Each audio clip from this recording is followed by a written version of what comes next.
Welcome, and thank you for joining us this afternoon.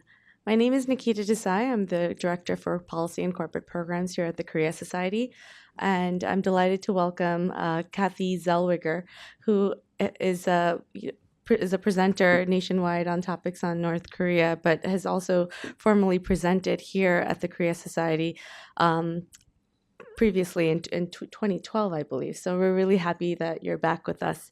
Kathy Zellweger is currently a visiting fellow at the Center for International Security and Cooperation at Stanford University. Prior to that, she was the Pantech Fellow in Korean Studies at the Shorenstein APEC Center in residence at Stanford University from 2011 to 2013.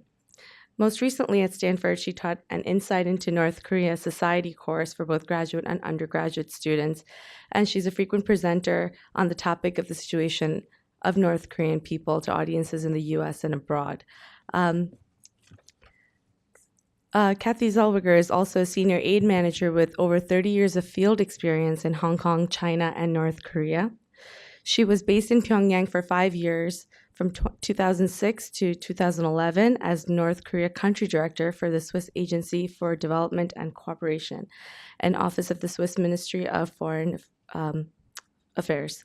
The focus of her work was on sustainable agricultural production in order to address food security issues, income generation, to improve people's livelihoods, and capacity development, contributing to individual and institutional learning.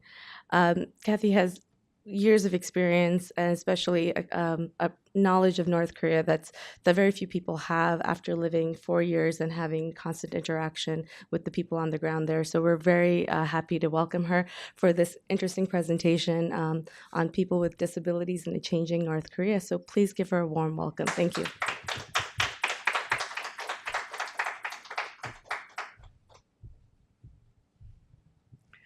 Thank you and good afternoon, everybody. I'm delighted to be back at the Korea Society to talk about North Korea. So thank you, Nikki, for organizing it. Thank you, Stephen.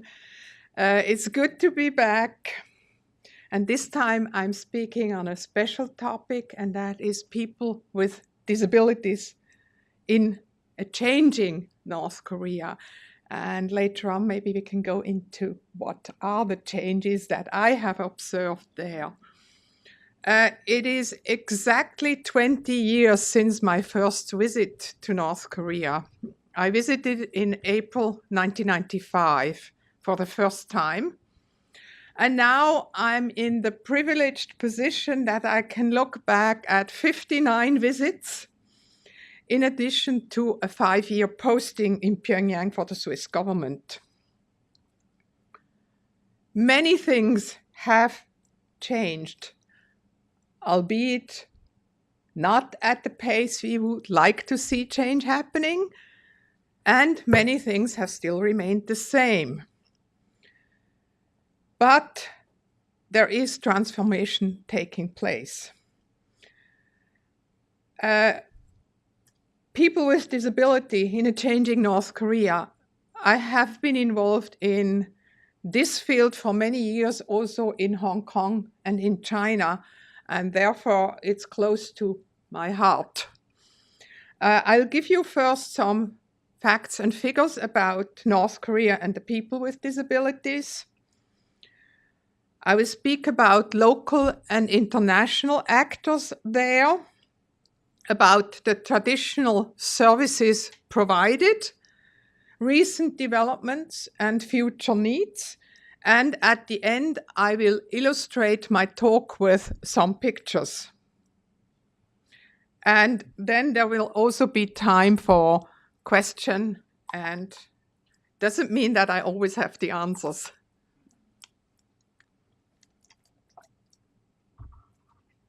Now, I'm sure you know the population of North Korea is about 24.6 million people.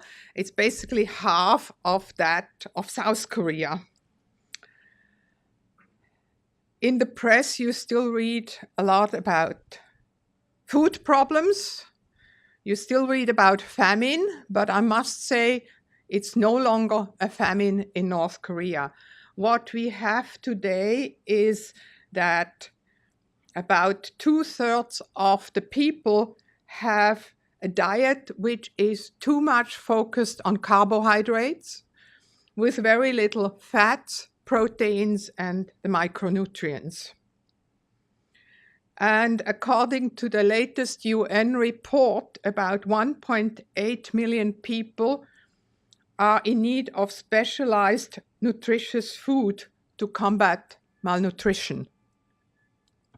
This is mostly children below the age of 5, pregnant and nursing women.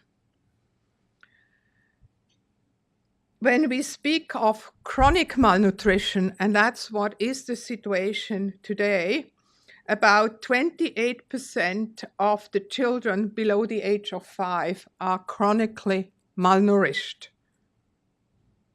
I thought it would be interesting to look at figures in other countries. So I looked at Nepal, 41%, Laos, 44%, Myanmar, 35%, Cambodia, 40%. And then we have acute malnutrition. Again, among children below the age of 5, and that is by now down to 4%. In 1998, it was 16%. It's called wasting, and wasting in Nepal, again, is higher. It's higher in Laos, it's higher in Myanmar, and it's higher in Cambodia. So there are improvements in the food situation. I'm not saying it's good, but it is much, much better what it used to be. The average life expectancy is 69 years. And if you would live in South Korea, you would live 12 years longer. And I think this is a telling figure because it also says something about not only the food situation, but also the health care system. Maternal mortality rate is 87 per 100,000 live births, and under 5 mortality rate is 27 per 1,000 live births. So those are just some figures. And now to disability. In 2008, a census was done in North Korea with the help of UNFPA, the UN agency who does censuses all over the world. And I was quite involved in that census because the Swiss government was also helping to fund it. And we managed to get the 4 usual questions on disabilities also in the census questionnaire. And that's why we now have figures about disability in North Korea. And the figure is about 8.16% of the population. About 1.8 million people have disabilities. Now, these figures are to be taken with a pinch of salt. Also, we believe they are pretty okay. But in some countries, disability figures are much, much higher. And that's very often because of insurance questions. For example, Australia, according to ESCAP, says 20%. And then you have Indonesia and Malaysia, who says 1%. South Korea, 4.6%. But overall, 8 to 10%, according to WHO, is quite a reasonable number. What did we look at in 2008? People with eye problems, 2.4%. With hearing problems, 1.7%. Mobility, 2.5%. And mental problems, 1.5%. If you look at the population of children, there are about 30,000 disabled children in North Korea.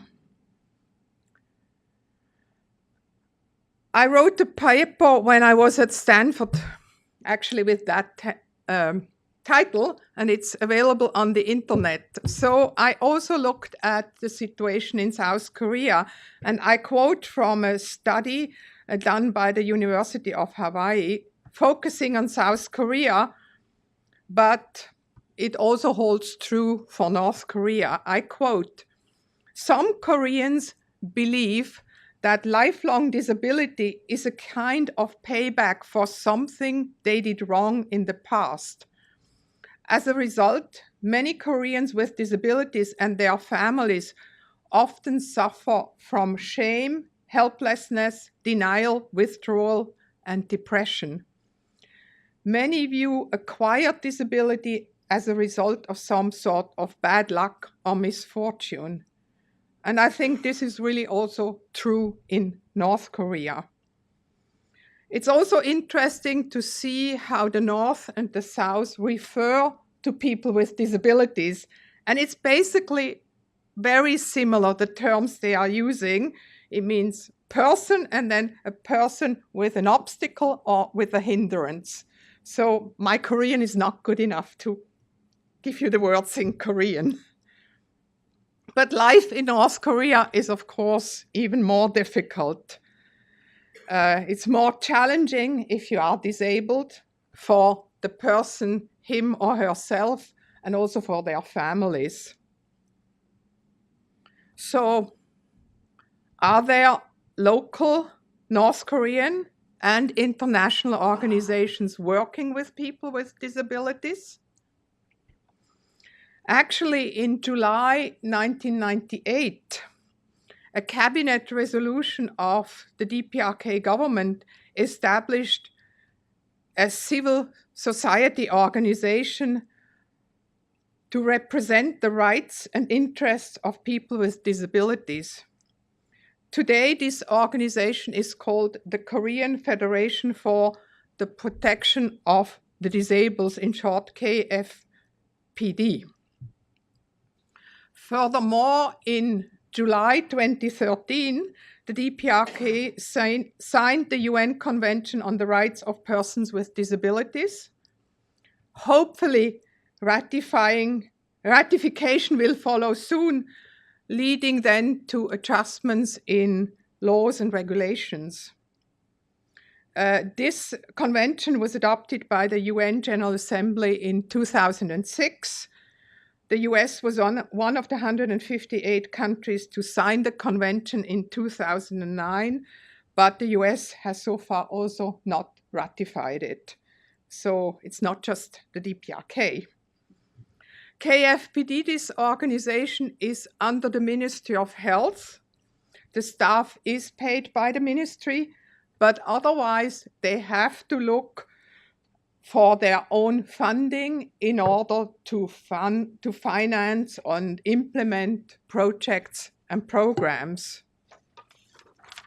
And then we have a few international organizations on the ground with offices there. For example, Handicap International has an office in Pyongyang. It's funded by the European Union. And their present focus is on improving the schools for the blind and for the deaf. The World Federation of the Deaf is also present. An MOU has been signed, but I don't think a lot has happened in recent years. Then, without an office there is a link with the China Disabled Persons Federation, and they organize annual visits to Pyongyang, or the North Koreans visit China, get exposure and also training. Personally, I feel the learning from China is helpful because China also started more or less from scratch in the late 1980s. Then there is a Hong Kong charitable trust providing funding to purchase materials in China so that prostheses can be produced in North Korea at the center in Hamhung on the east coast of North Korea. And then there are a few other smaller organizations, for example, providing second-hand wheelchairs and other rehabilitation aids. Everything very, very much needed. 20 years ago, when I visited North Korea for the first time, I was given already at that time a list with 9 schools for children with either hearing or visual problems, and a request to support these schools, a request to Caritas Hong Kong, the organization I was working for at that time. In fact, already 20 years ago, I had the opportunity to visit a school for hearing impaired children, and it was near Sariwon. The school is still going today. In fact, it is one which I think Handicap International is now upgrading. So the provision of education for the deaf and the blind in North Korea began with the establishment of these schools already in the late 1940s or early 1950s. But like many medical or educational services in the DPRK, they are in need of updated staff training programs and also more modern facilities. Services for disabled war veterans started soon after the Korean War, which ended in, as you surely all know, in July 1953. And still today, war veterans receive privileged treatments in hospitals or in clinics. But now, more to present times. The needs of KFPD and of the people with disabilities are manifold. And let me also say there are many plans and ideas, and I'd like to give you a few examples. There is the idea to establish a training center for orthopedic technologies. So far, 4 North Koreans had the opportunity to receive training at an internationally certified school in Vietnam.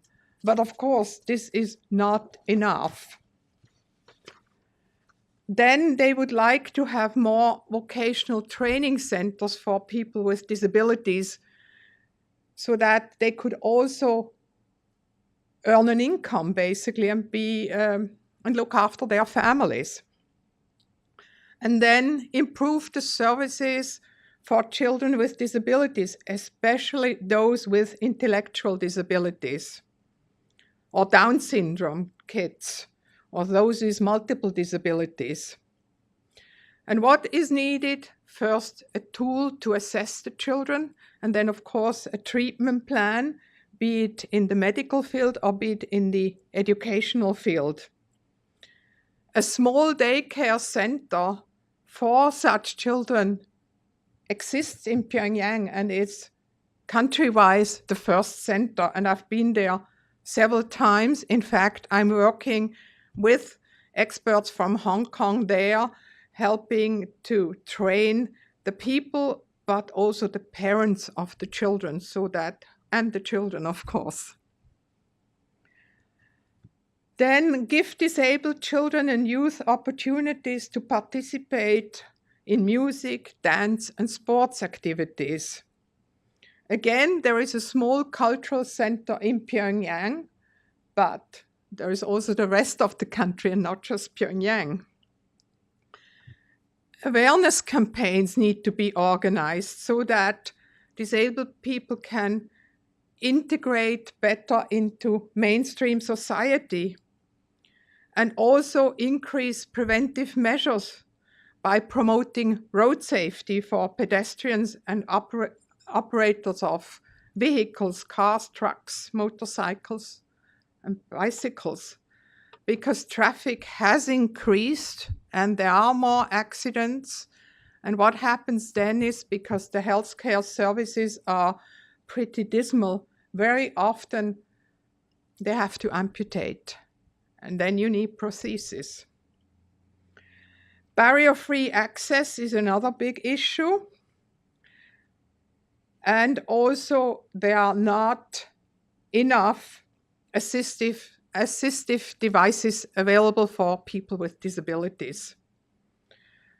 They need to be either produced in the country or imported and sold. And also they need repair works, be it for wheelchairs or other kind of mobility aids. So there is a need to have a workshop where this could be done. And KFPD also tries to encourage local governments to implement measures to improve the livelihoods of the local people, especially people with disabilities. But it's a long list. But I consider the long list a good sign because it shows that KFPD is aware of what is needed and what needs to be done and what the country is lacking. But due to the fact that it is still a very young organization, there is an enormous need for also training their staff.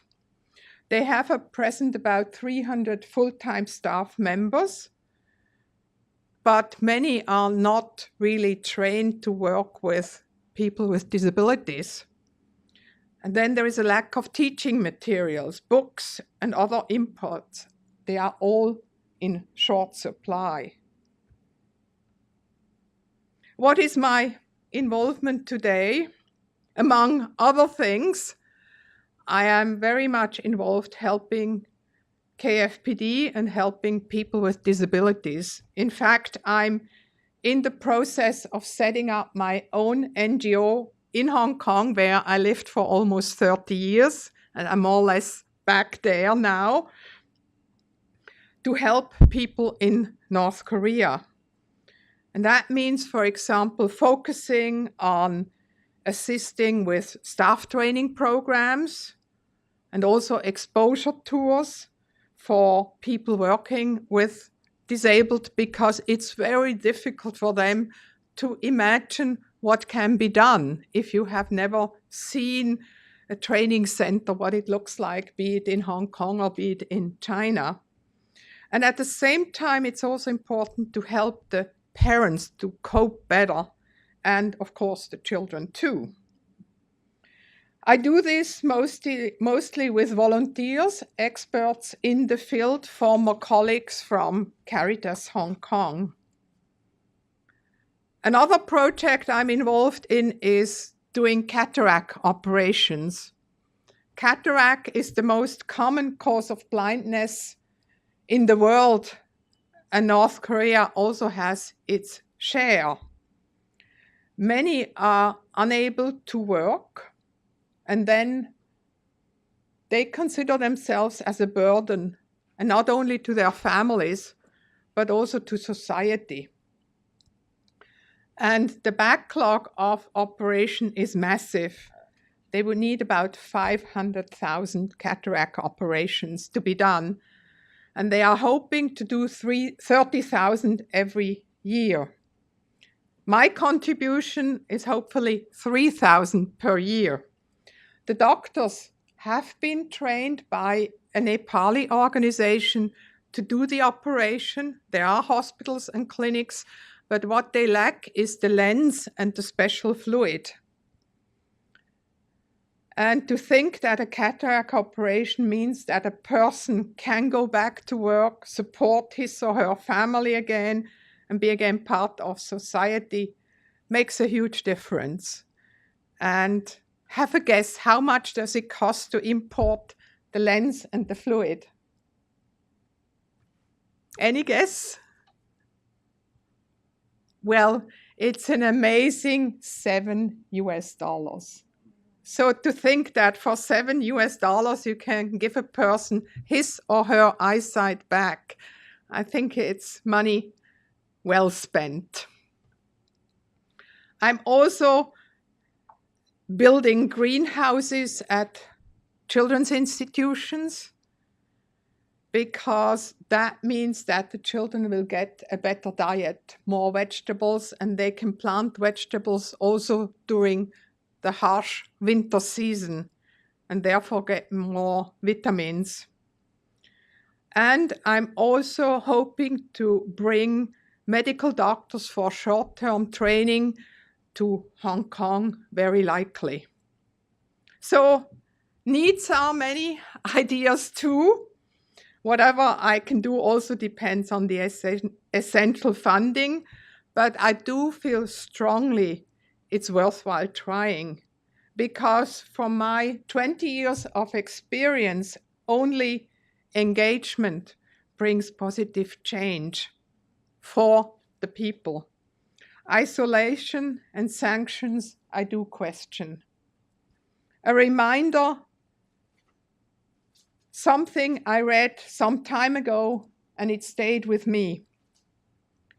People with disabilities are the world's largest minority group. The only one